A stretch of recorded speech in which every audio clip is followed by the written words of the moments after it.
Mesdames et messieurs, bonjour, salut les amis, j'espère que vous allez bien, c'est Dechi, salam alaikum. Donc, welcome à Ibrasho TV, donc bienvenue à la chaîne Ibrasho TV à nouveau, parce que tout simplement, il y a du foot maintenant. Après le confinement, on commence à voir quelques matchs de la Liga espagnole, la Bundesliga qui a commencé il y a bientôt 2-3 semaines maintenant. Il y a aussi la Coupe d'Italie qui a repris. Donc voilà, on va débriefer tout ça, on va commencer surtout par le Real Madrid et Eibar, et je vous dis à tout de suite après ce jingle.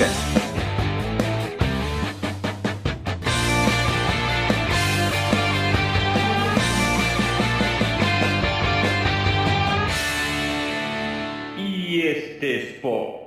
Voilà, donc comme je vous ai dit, je vais commencer par parler du match d'hier entre le Real Madrid et Eibar. Le match s'est terminé par 3-1 de Madrid, donc c'était un match entre guillemets plutôt facile pour le Real Madrid.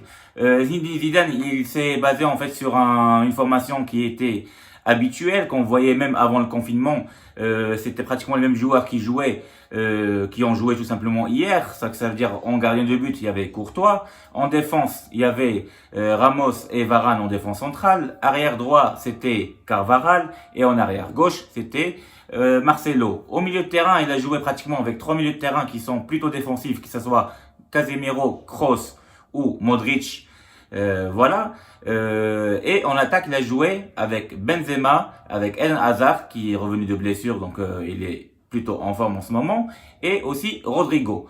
Donc voilà, ça c'était la formation de Madrid qui était classique et qui était pas mal, très très bien, sachant qu'il y a plein de joueurs qui sont revenus de blessure et dans les remplaçants, il y avait pas mal de joueurs comme Isco, Gareth Bale, voilà, etc.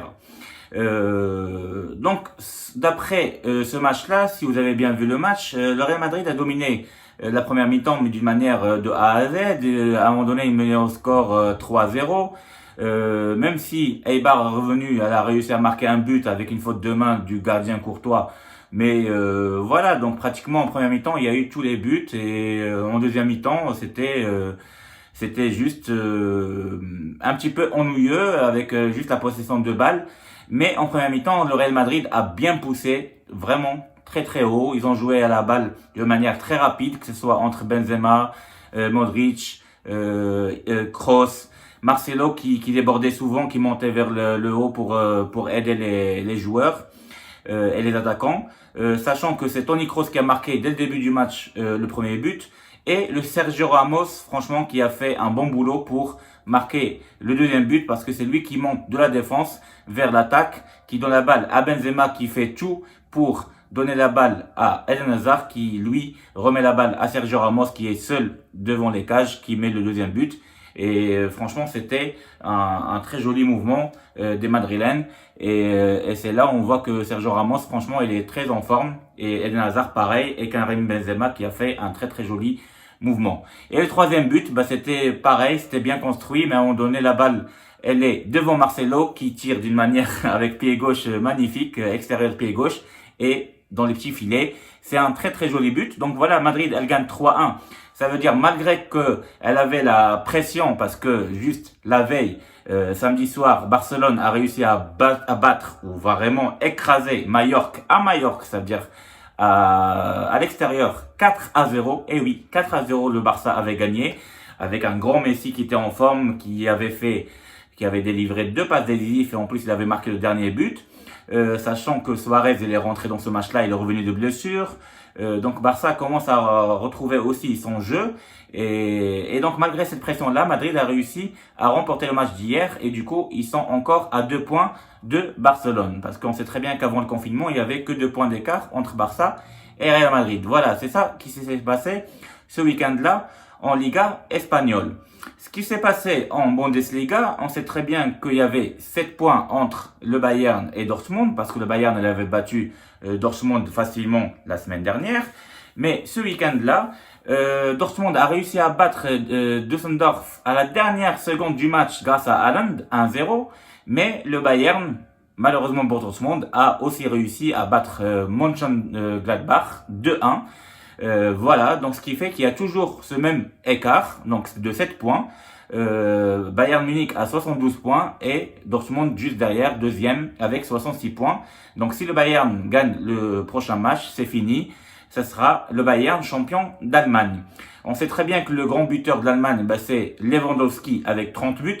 Donc c'est lui le meilleur buteur européen en ce moment des 5 meilleurs championnats européens. Voilà. Ce qu'il y a eu aussi dans ce week-end européen, il y avait la Coupe d'Italie qui était très intéressante. Il y avait d'abord la Juventus contre le Milan AC. On sait très bien que au match aller, il y a eu un partout entre les deux, mais c'était à Milan. Donc au match retour, la Juve avait besoin juste d'un 0-0. Et c'est ce qui s'est passé d'ailleurs, c'est que le match a fini 0-0. Sachant qu'il faut pas oublier que le Milan AC a joué pratiquement tout le match avec un joueur en moins. Ils ont joué à 10. Il y a eu un carton rouge pratiquement à la 15e minute. N'empêche, il y a aussi un but raté par Ronaldo parce que il y avait un penalty au début du match que Ronaldo avait raté. Donc si la Juve avait marqué ce penalty-là, le match leur était plié dès le début. Mais bon, jusqu'au bout, ils ont joué, les Milanais. Mais malgré que la Juve a dominé le match, les Milanais, ils ont essayé de faire quelques contre-attaques pour pouvoir répondre à la Juve. Mais bon, ils n'ont pas réussi à marquer. Donc du coup, le match a fini 0-0 et c'est la Juve qui s'est qualifiée en finale.